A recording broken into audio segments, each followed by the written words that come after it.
पार्किंगमध्ये पार्किंग.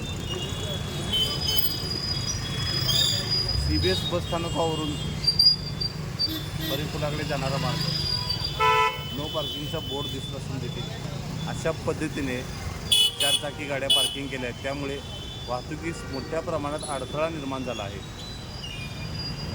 आणि इथं पोलीस कोणतीही कारवाई करताना दिसत नाहीत. इतर वेळी ट्रॅफिक पोलिसांची क्रेन गावभर फिरत असते.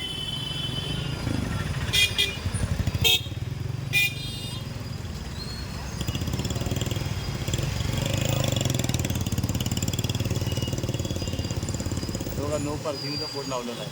हा बोर्ड एवढा दिसून त्या नो पार्किंगच्या बोर्ड खालीच ती गाडी पार्क केलेली आहे. त्यामुळे अशा पद्धतीने ट्रॅफिक जाम होत आहे.